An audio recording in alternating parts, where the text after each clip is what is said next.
옆에 계신 분들하고 인사하시겠습니다. 새해 복 많이 받으세요.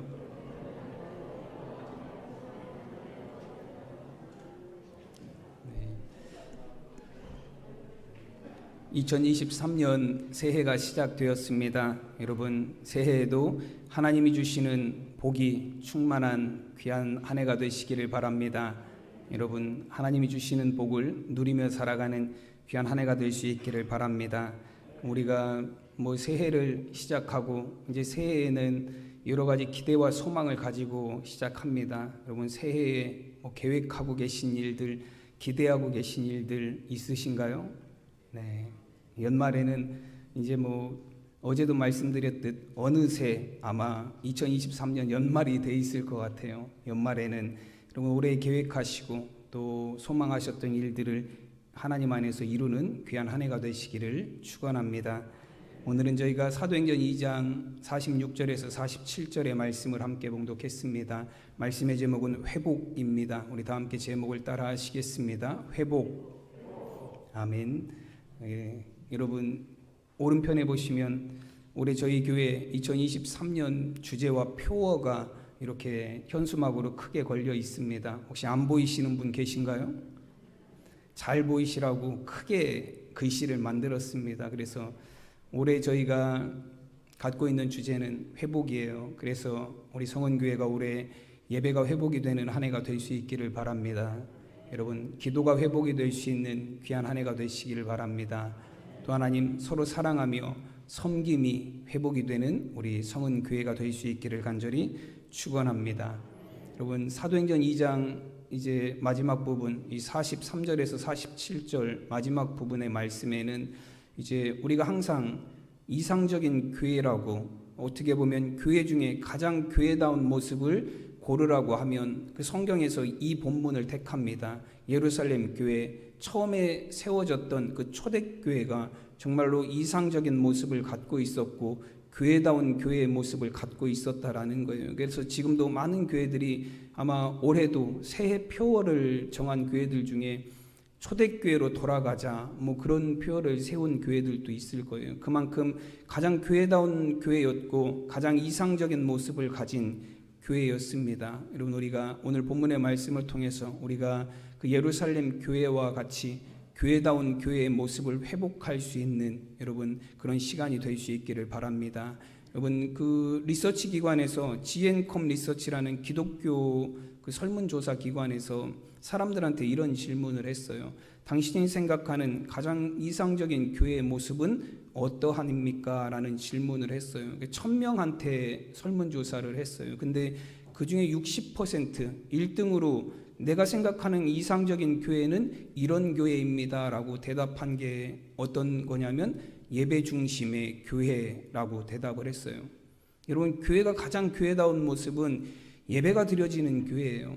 여러분, 교회의 가장 기본적인 모습은 무엇이냐면 하나님, 우리를 구원하신 하나님에 대한 감사의 예배가 드려지는, 여러분, 예배가 중심이 되는 교회가 가장 교회다운 교회의 모습이고 가장 이상적인 교회라는 것입니다. 그럼 두 번째로 나온 게 무엇이었을까요?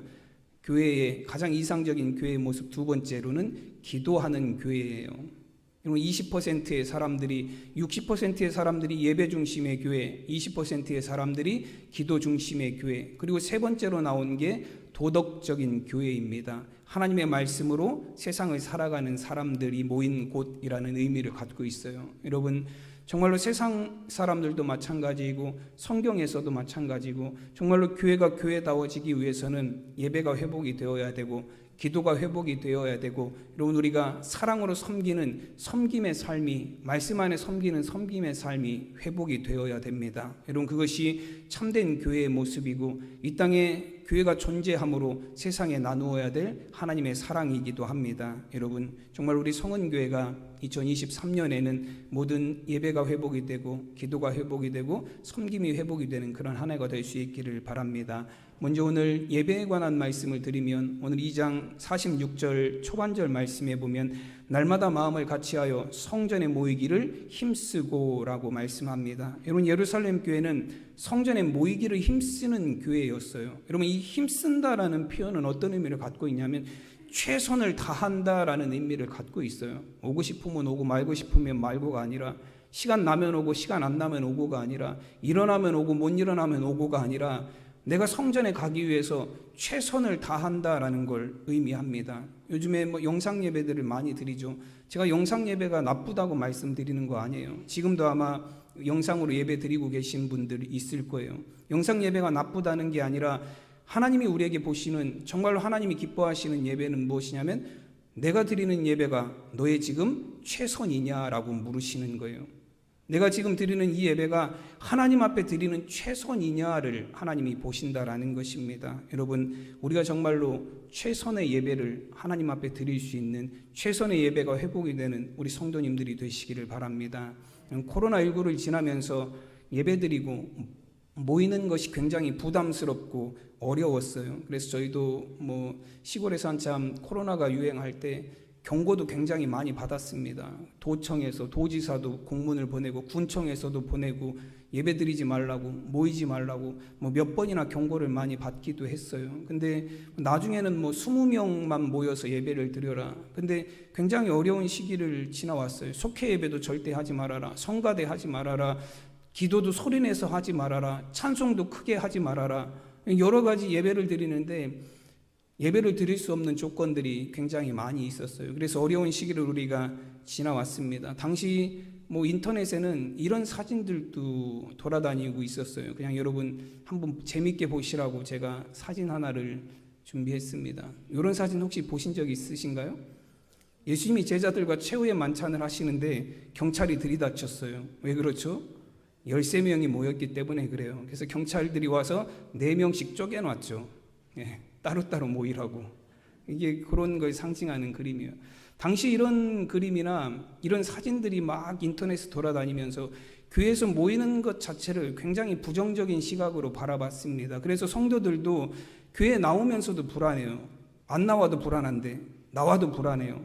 그런 시기를 우리가 겪으면서 이 시기가 금방 끝났으면 쉽게 예배가 회복이 되었을 텐데 3년 가까이 지나가면서 처음에는 안 나가고 모이지 않고 처음에는 그런 불안함들이 있었는데 그게 나중에는 사라지면서 어떤 마음으로 바뀌었냐면 편안함으로 바뀌었어요. 편하게 예배 드릴 수 있고, 이 기회에 코로나 핑계대고 교회 안 가도 되고, 뭐 교회에서 코로나니까 안 왔다고 연락도 안 오고, 뭐 여러 가지 편안함들이 우리 안에 들어와서 그게 지금 회복이 안 되고 있습니다. 여러분, 코로나19를 지나면서 예배가 많이 무너졌다는 것은 저는 단순히 예배에 참여하는 인원이 줄었다는 걸 의미하는 게 아니에요. 무엇이 예배를 정말로 무너졌다라고 평가받을 만한 이유냐면 성도들이 예배에 대한 의식이 바뀌었다라는 거예요. 정말로 하나님 앞에 드려야 될 거룩한 예배로 하나님 앞에 드리는 것이 아니라, 여러분, 코로나19를 지나면서 예배에 대한 거룩함이 사라져 버렸어요. 정말로 심각한 문제는 성도들이 교회에 나오지 않는다는 것보다 예배 안에 하나님을 향한 거룩함을 잃어버린 예배가 드려지고 있다는 것, 여러분, 그것이 정말로 심각한 문제입니다. 여러분, 처음에 영상으로 예배를 드릴 때, 처음 영상이 시작될 때는 성도님들이 뭐 목사님들도 많이 노력을 했죠. 이제 그 영상 시작되는 거기다 문구를 기록했어요. 그래서 정돈된 옷을 입고 가족들과 함께 성경책을 갖다 놓고 헌금을 한쪽에 준비하고 경건한 마음으로 예배를 드리십시오. 그래서 진짜로 성도님들이 TV 앞이지만 모여서 함께 옷을 잘 입고 정말로 성경책을 갖다 놓고 잘 정돈해서 거룩한 마음으로 예배를 드렸어요. 처음에는 그게 됐어요. 근데 몇 달 지나니까 어떻게 됐죠? 엄마는 부엌에서 설거지하면서, 아버지는 소파에 누워서 자녀들의 핸드폰으로 딴 거 보면서 영상 예배가 그렇게 바뀌었어요. 그래서 성도님들 중에 영상 예배를 한참 들으시다가 도저히 안 되겠다고 다시 교회로 오신 분들이 굉장히 많아요. 목사님들도 처음에는 영상 예배가 굉장히 긍정적이고 좋다, 앞으로 코로나가 끝나도 영상 예배를 우리가 계속하자라고 말했던 교회들이 몇 년 지나고 나니까 영상 예배는 안 되겠다라고 얘기하는 일들이 많이 있어요. 왜냐하면 영상 예배가 편하긴 하지만 영상 예배를 통해서 우리가 거룩함을 회복할 수 없기 때문에 그래요. 이런 우리의 거룩함이 그곳에서 지켜지지 않기 때문에 그렇습니다. 우리가 하나님 앞에 드리는 예배는 그냥 몸만 와서 앉아있는 것이 예배가 아니에요.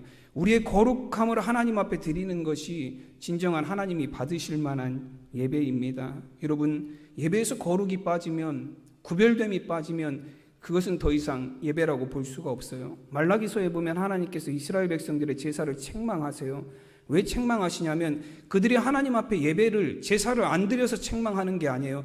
예배를 드리고 제사를 드렸지만 그 제사가 엉망이라서 하나님이 책망하셨어요. 나중에는 어떻게까지 말씀하시냐면 성전문을 닫아버렸으면 좋겠다라고 얘기하셨어요. 말라기 1장 10절 말씀에 보면 만군의 여호와가 이르노라 내 제단 위에 헛되이 불사르지 못하게 하기 위하여 너희 중에 성전문을 닫을 자가 있었으면 좋겠도다. 내가 너희를 기뻐하지 아니하며 너희가 손으로 드리는 것을 받지도 아니하리라.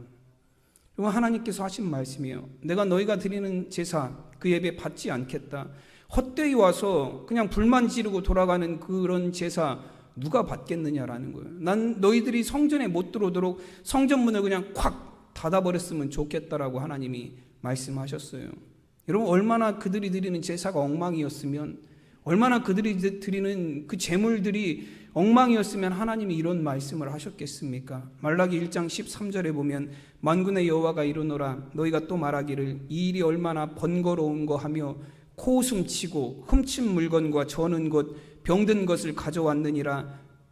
너희가 이같이 봉헌물을 가져오니 내가 그것을 너희 손에서 받겠느냐? 이는 여호와의 말이니라.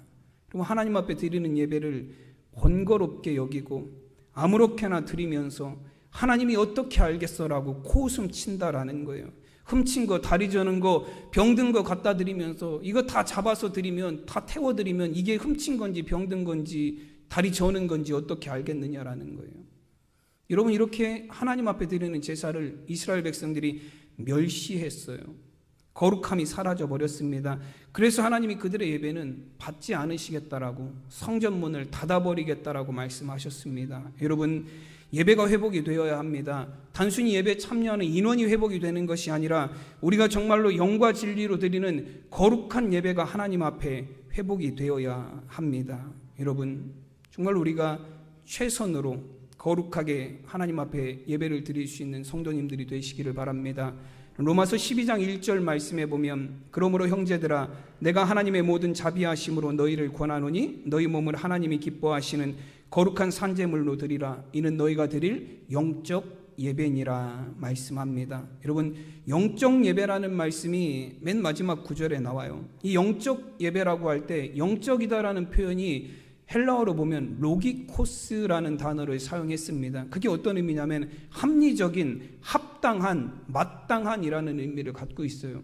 여러분, 우리가 드릴 예배, 하나님이 받으시기에 합당한 예배가 어떤 예배냐라는 거예요. 그것은 우리의 몸을 하나님이 기뻐하시는 거룩한 산제물로 드리는 예배가 하나님이 받으시기에 합당한 예배라는 거예요. 여러분, 예배는 여러분들이 구경하기 위해서 오시는 거 아니에요. 목사가 얼마나 유창하게 설교를 잘하나 한번 들어보자, 그래서 교회 예배 드리는 것 아닙니다. 여러분, 오늘은 성가대가 얼마나 찬양을 잘 준비했나, 누가 삑사리는 내지 않나, 뭐 그런 거 구경하려고 오시는 거 아니에요. 예배는 내가 하나님 앞에 드려지는 거룩한 산제물이 되어서 나 자신이 하나님이 기뻐하시는 제물로 드려지는 시간이 예배예요. 여러분, 지금 여러분을 하나님이 기쁘게 받으시겠습니까? 네, 하나님이 받으시는, 정말로 여러분이 산제물이 되어서 하나님이 받으시는 거룩한 예배를 드릴 수 있는 우리 성도님들이 되시기를 바랍니다. 여러분, 성도님들이 은혜로운 예배, 은혜롭지 못한 예배를 평가하는 기준이 있어요. 여러분, 뭘 가지고 많이 평가하시죠? 목사의 설교를 가지고 그 예배는 은혜로웠다, 그 예배는 은혜롭지 못했다, 시원찮았다, 그렇게 평가를 하는 사람들이 많이 있어요. 여러분, 근데 물론 목사의 설교도 굉장히 중요합니다. 하나님의 말씀이 우리의 은혜의 통로이기 때문에 말씀이 우리에게 정말로 잘 주어진다는 건 중요한 일이에요. 근데 여러분, 더 중요한 건 무엇이냐면 말씀을 받아들이는 밭의 상태가 어떠하냐가 정말로 중요해요. 아무리 좋은 씨앗이 떨어져도 돌밭에 떨어지면 그 씨앗은 거기서 자랄 수가 없어요. 길가에 떨어지면 새들이 와서 다 먹어버려요. 여러분, 정말로 중요한 것은 내가 하나님 앞에 거룩한 예배를 드릴 수 있는 그런 마음과 자세와 나의 거룩함이 유지가 되고 있느냐라는 거예요. 여러분, 그렇게 드리는 예배가 하나님이 받으시는 예배이고 은혜로운 예배가 될 수 있습니다. 그래서 성도님들 가운데는 이리저리 은혜로운 교회를 찾아다녀요. 이리저리 말씀이 좋은 목사님을 찾아다닙니다. 여러분, 근데 그게 쉽지 않아요. 여기 갔다가도 여기서도 정말로 좋은 것 같은데 오래 있지 못해요. 또 딴 데로 가고, 여러분 또 딴 데로 가고 계속해서 방랑하는 신앙생활을 하시는 분들이 있습니다. 뭐가 문제예요? 교회가 문제가 아니에요. 목사님의 설교가 문제가 아니에요. 내가 하나님 앞에 드려지는 거룩한 산제물로서 거룩함이 유지되지 않기 때문에 그렇습니다. 여러분 정말 우리가 거룩한 산제물이 되어서 하나님을 예배하는 예배의 자리에 서게 될 때 여러분 하나님께서 그 자리를 통해서 여러분에게 은혜를 부어주시는 줄로 믿습니다. 여러분 그 자리에 하나님이 임재하셔서 우리에게 정말로 예배를 통해서 하나님이 부어주시는 말씀을 통해서 우리에게 채워주시는 은혜와 감격으로 우리를 충만하게 하십니다. 그럼 그것이 예배예요. 그래서 예배를 잘 드리는 분들은 정말로 내가 하나님 앞에 거룩한 산제물이 되어서 예배를 드린 성도님들은 예배 시간에 또 그 시간에 주신 은혜로 말미암아서 기쁨이 충만해요. 정말로 그 시간에 주어진 말씀이 내 삶을 변화시키는 생명의 말씀이 됩니다. 그리고 예배 시간을 통해서 하나님의 임재하심을 경험했기 때문에 예배 시간이 또 기다려지고 즐거워져요. 형식적인 예배가 되지 않아요. 진심으로 하나님 앞에 나와 드리는 영적인 예배를 하나님 앞에 드리게 되는 것입니다. 무엇이 문제예요? 나 자신이 하나님 앞에 거룩한 산제물로 회복이 될 때 우리가 하나님 앞에 온전한 예배를 드릴 수 있습니다. 여러분 2023년 한 해는 정말 우리 성도님들 한 분 한 분이 하나님 앞에 드려지는 거룩한 산제물로 나와서 예배할 수 있는 하나님 받으시기에 합당한 하나님이 기뻐하시는 예배가 회복이 되는 귀한 한 해가 되시기를 간절히 축원합니다. 여러분 또 우리 교회에 올 한 해 기도가 회복이 되는 한 해가 되기를 바랍니다. 사도행전 2장 42절 말씀에 보면 그들이 사도의 가르침을 받아 서로 교제하고 떡을 떼며 오로지 기도하기를 힘쓰니라 말씀합니다. 여러분 이 초대교회가 예루살렘 교회가 시작될 때도 보면 사도행전 1장 14절 말씀 13절 14절에 보면 예수님의 12제자들과 여러 여인들이 함께 마가의 다락방에 모였어요. 그리고 마가의 다락방에 모여서도 뭐 했다라고 말씀하냐면 오로지 기도하기에 힘쓰니라. 오늘 이 2장 42절 말씀하고 똑같은 내용이 그 안에 포함이 되어 있어요. 여러분 교회는 무엇을 통해서 시작했냐면 예수님의 제자들과 예수님을 따르는 사람들이 함께 모여서 기도할 때 그곳에서 교회가 시작이 됐어요. 오순절 마가의 다락방에서 그들이 기도에 힘쓰는 중에 성령이 그곳 가운데 임하시고 그들이 성령의 말하게 하심을 따라서 하나님이 하신 일들을 각각의 나라의 방언으로 말하기 시작하면서 그곳에서 하나님의 교회가 시작이 되었습니다. 교회의 시작은 무엇이냐면 기도예요. 여러분 교회가 세워지는 원동력도 기도입니다. 여러분 교회는 기도하는 공동체예요.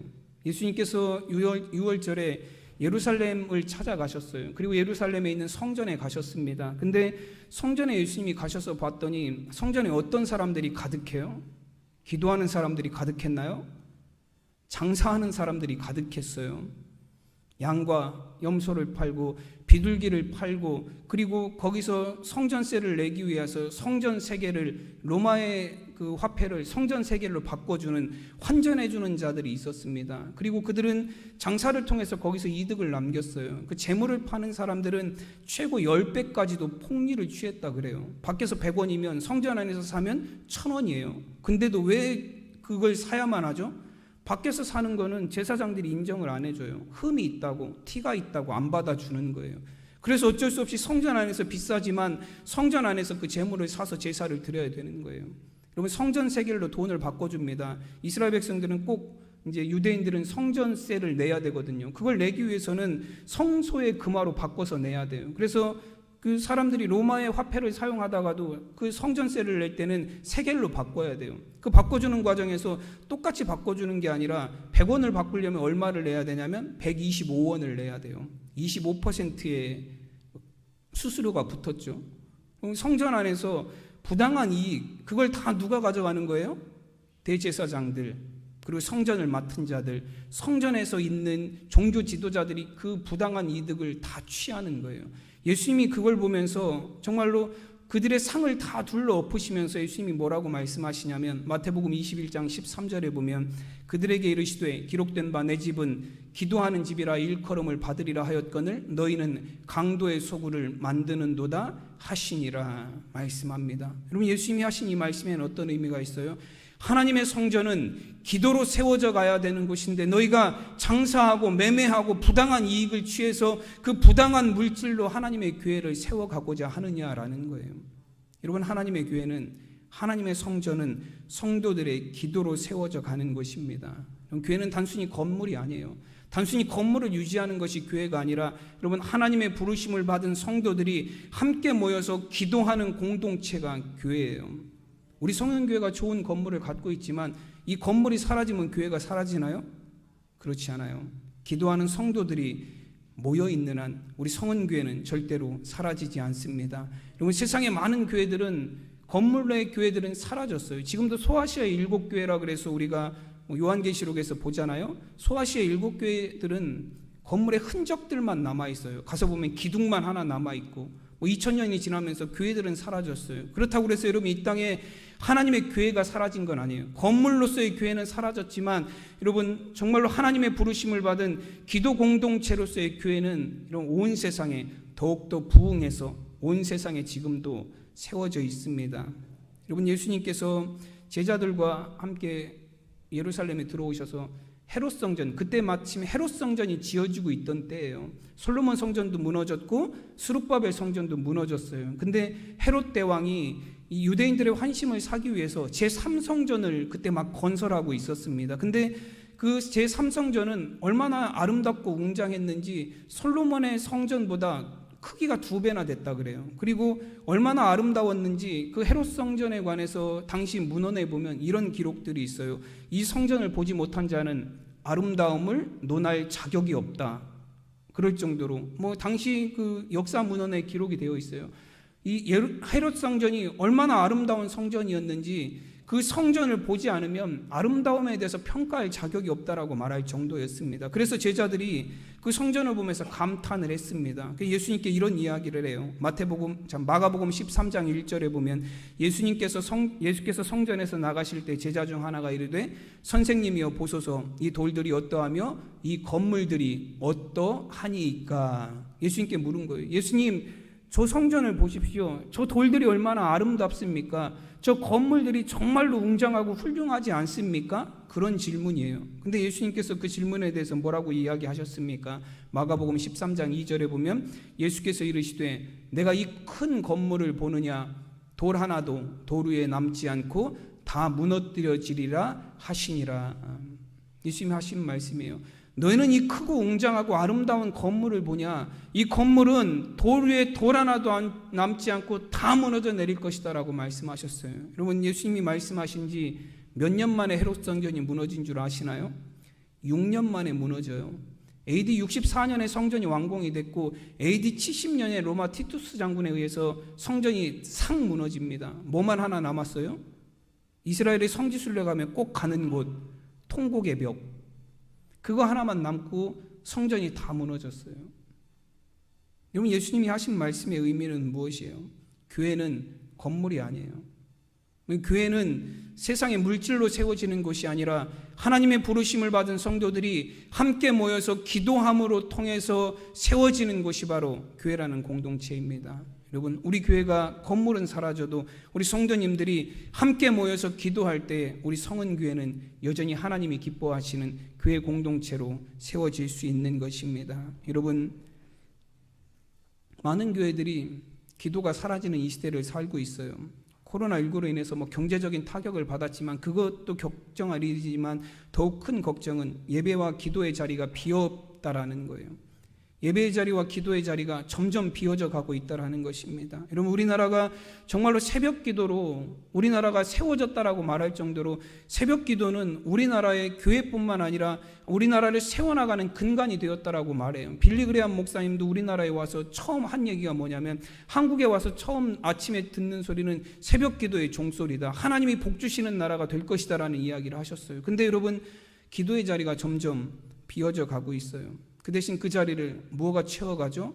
물질이 채워져 가고 있습니다. 여러분, 베드로는 은과 금이 아니다라고 말씀하셨는데 예수 그리스도의 이름으로 능력을 행한다라고 말했는데 여러분, 요즘의 교회는 예수 그리스도의 이름의 능력은 사라지고 은과 금으로 채워지는 위험한 교회가 되어져 가고 있습니다. 여러분, 하나님의 교회는 은과 금으로 세워져 가지 않아요. 여러분, 예수 그리스도의 이름으로 부름받은 하나님의 자녀들이 함께 모여서 기도하고 예배함을 통해서 세워지는 것이 하나님의 교회입니다. 그러면 제가 천안에서 부목사로 사역할 때 주일학교 담당을 했어요. 근데 주일학교 아이들이 한 1,500명 정도 됐습니다. 그때 당시에. 근데 그 아이들 중에서 선발을 했어요. 한 50명 정도 선발을 해서 홀리스타라고 공연하는 아이들이 있었어요. 그래서 뭐 때로는 뭐 뮤지컬, 조그마한 뮤지컬을 하기도 하고, 때로는 율동 같은 거 하기도 하고, 그래서 열심히 준비해서 공연을 해요. 근데 그 아이들이 준비할 때 보면 뭐 이제 절기 때마다 이제 준비를 하거든요. 한 달 전부터 와서 준비를 해요. 그러니까 아이들이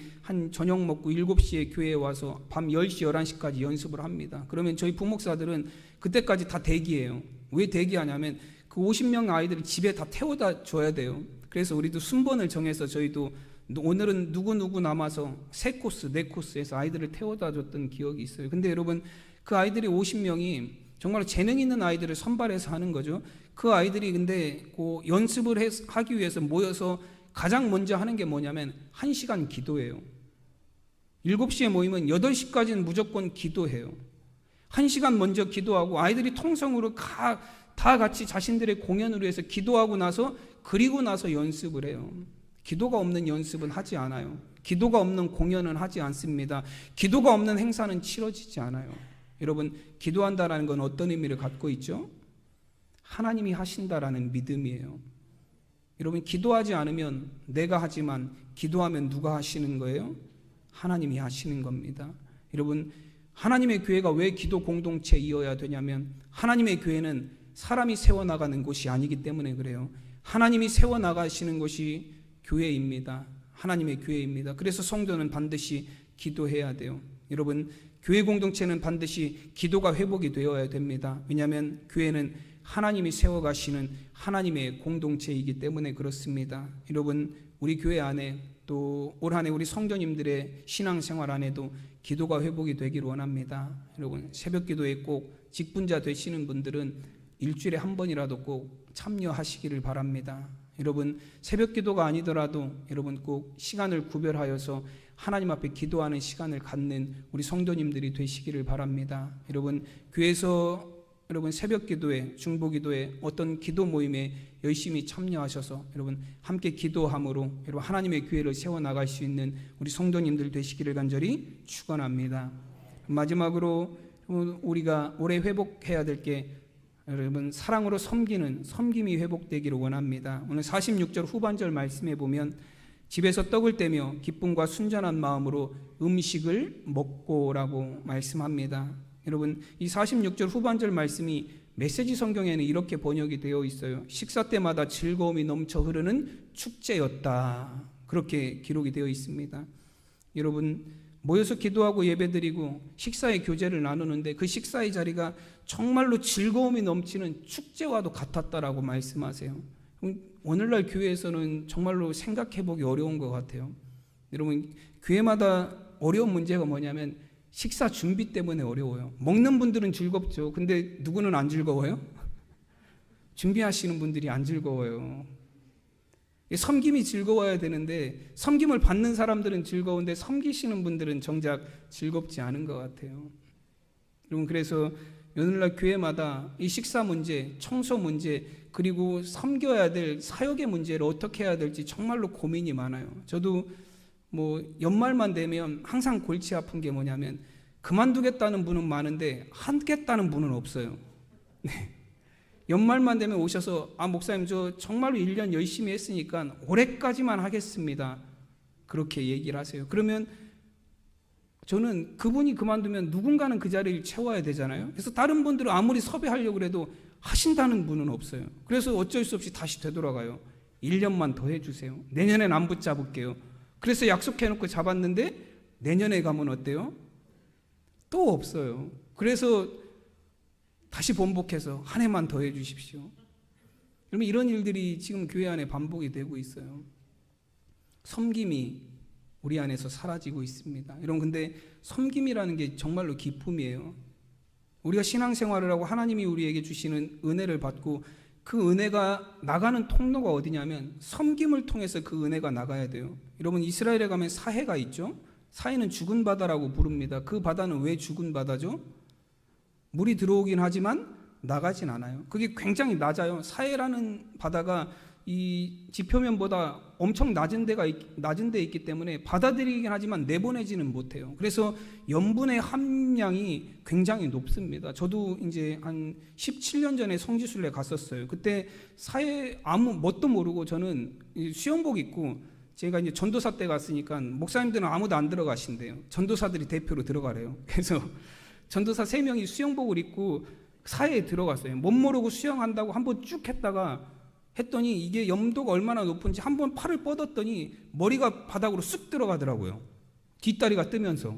이게 그냥 몸이 떠요. 그냥 뜨면서 바닷속으로 머리가 푹 들어갔는데 눈으로 소금물이 들어왔는데요, 눈이 빠지는 것 같아요. 일반 바닷물이 아니에요. 정말로 그런 염분이 있는, 그래서 생물이 살 수 없는 죽은 바다가 되었어요. 왜 죽은 바다가 되냐면 들어오긴 하는데 나가지는 않아요.